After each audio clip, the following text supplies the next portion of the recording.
To the bottom left of the map, we have oGs-TL's Terran player. It is oGs-TL Supernova. TBT. He has a pretty good record. He won a lot of his last, the mirror games over the past few that he played. He won against Slayer's Boxer. He took out Incredible Miracles Happy, both at the GSL up and down matches. And now he's facing the FXO player. He's facing to the top right. Player in the blue. FXO ASD. FXO ASD. Formerly known as Nuclear. And, well, he lost 2-4 GG just recently at the IGN Pro League. He lost against Thorzane and he lost against Nada as well. So in regards to his Terran mirror matchup, he has not really the best results as of late. You're exactly right. Something to note about this game right away is that Supernova has gone gas first, whereas ASD has gone for very normal gas timing, and everything about his play seems very standard and normal right now. Now I want to mention something. You know, Team League this year has actually produced so many more close matches, so many fewer all-kills, for example, than any other season of Team League ever has before. We've seen great matches this year, and something that a lot of people don't know right now that I wanted to tell you guys about, because I know there's a lot of you out there who thought about buying the year pass, okay, and you haven't bought it yet because you're waiting and you're not sure, and you're like, I'm just kind of on the fence about it. I really want to watch the Vegas finals and high quality. I want to be able to watch the VODs. There's so many good matches, I can't see all of them.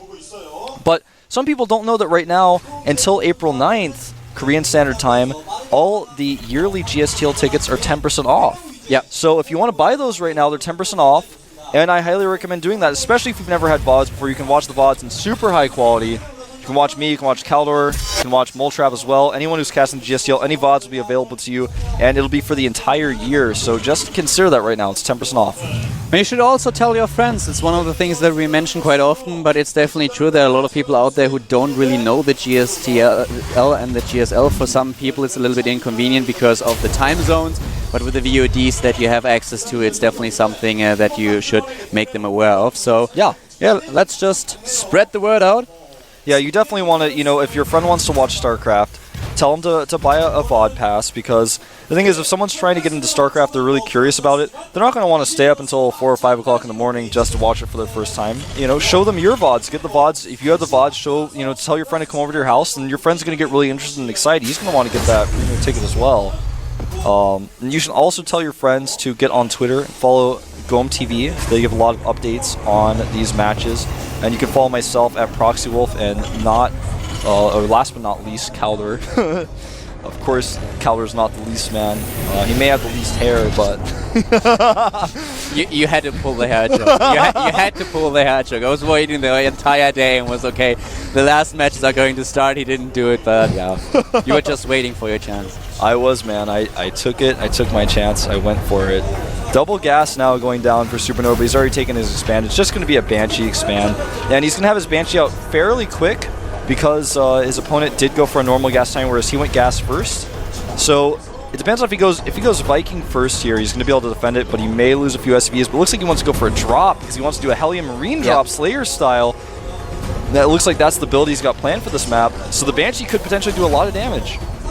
Yeah, it definitely could. It definitely could. So if he's able to get in there, and the Watchtower is not taking the lower one, and he's dodging the second.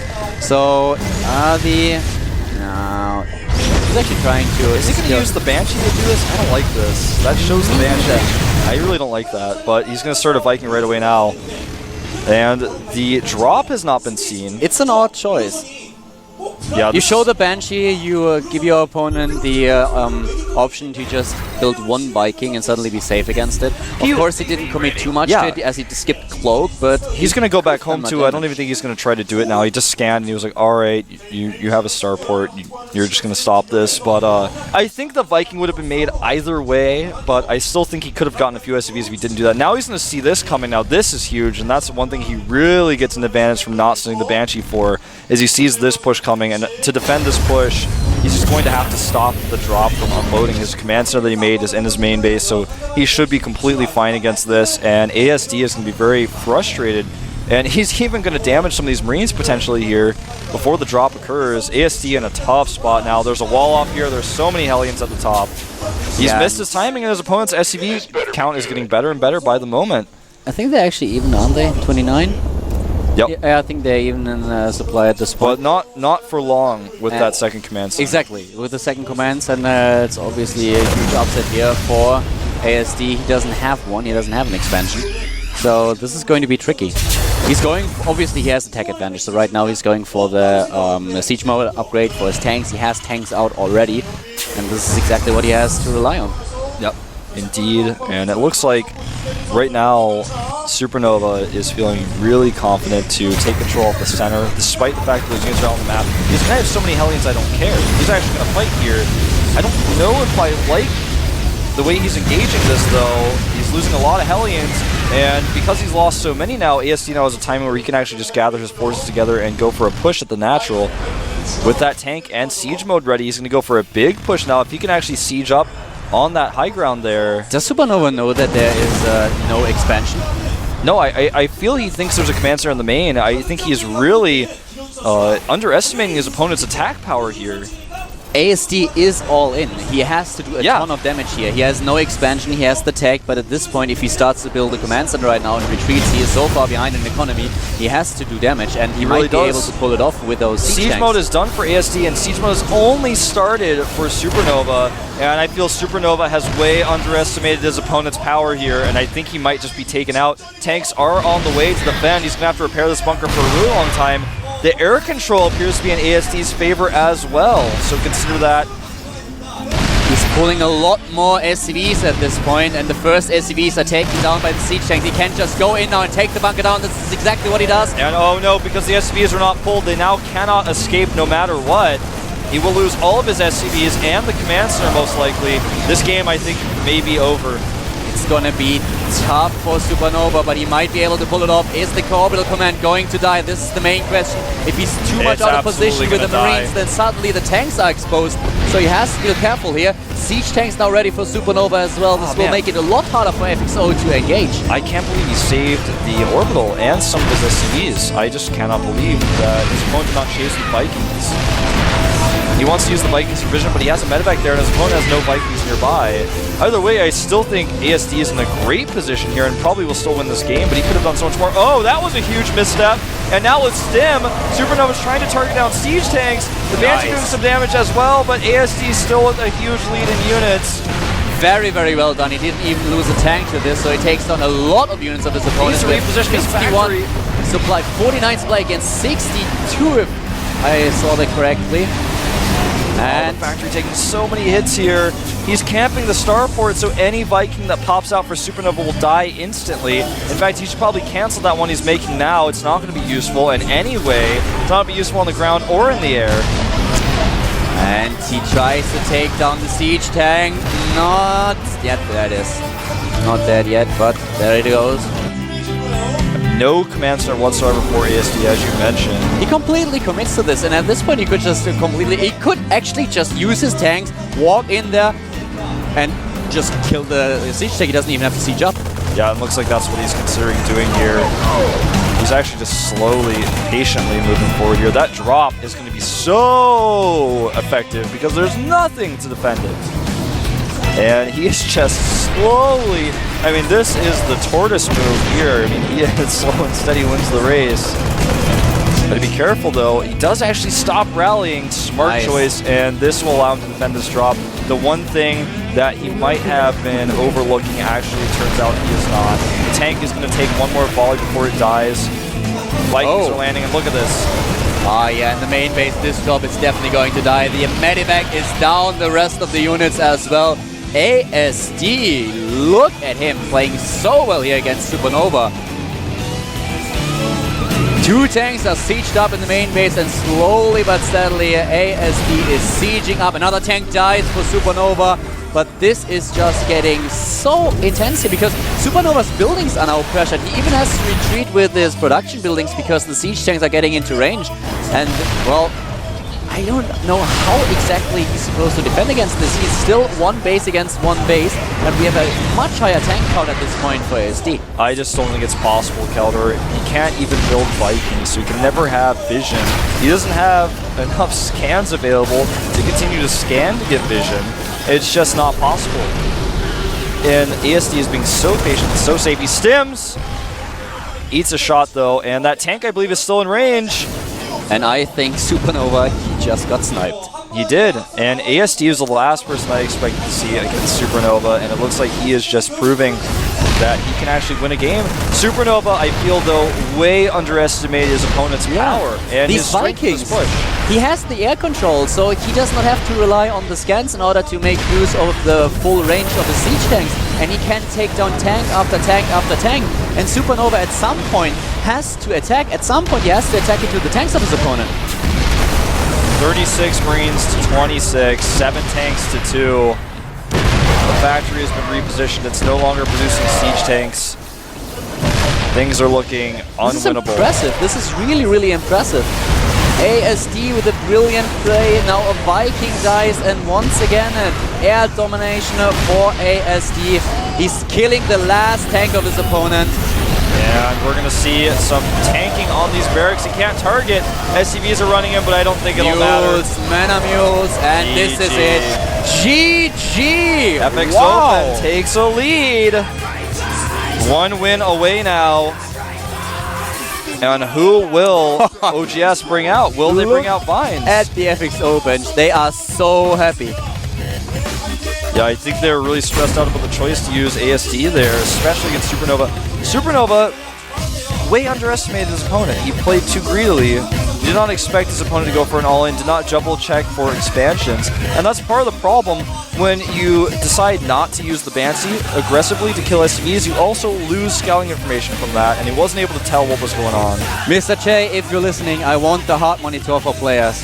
Just look at ASD, how he's looking right now. He is just so pumped up. And he only has to get one more win, secure the victory here for FXOpen to bring them one step closer and to going to Vegas. Do you do if you have only one player left? I don't know, man. Do you pull out Vines?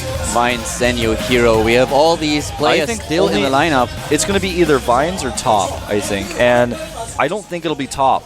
To be honest, Top has been a finalist before. He has shown consistently decent results in Code S, and he's shown some strong TVT in the past, but the final boss is Lenok, man. And so do you pull out Hero here to try to take out ASD and then play against Lenok, or do you do Vines? Hero. I would love to see Hero now. Yeah, I don't think Zenio will be the choice. Zenio is not consistent enough to beat both, you know, a very strong Terran player here, and then also to defeat whoever FXOpen sends last, which will likely be Lenok. So I think it'll be either Hero, Vines, or Top, and I'm leaning more towards Vines right now for this particular matchup because they have to beat a Terran first. And yeah, Hero can do that, but Hero his role is not there for sniping a Terran. Whoever comes out has the map choice, though. Yeah, so that he is will very have true. the map advantage, but so will Lenok will have a map advantage in the last game when it comes down to it. For example, have we seen Daybreak yet today? I don't think so. No. So I would maybe see Hero on Daybreak. If they choose Daybreak right now, then Lenok won't be able to take Daybreak. Exactly. Daybreak is one of his most favorite maps against Proto. So Yeah, he absolutely thinks it's very balanced, and he's very happy with it. I don't know. It's a really tough decision for Wind right now.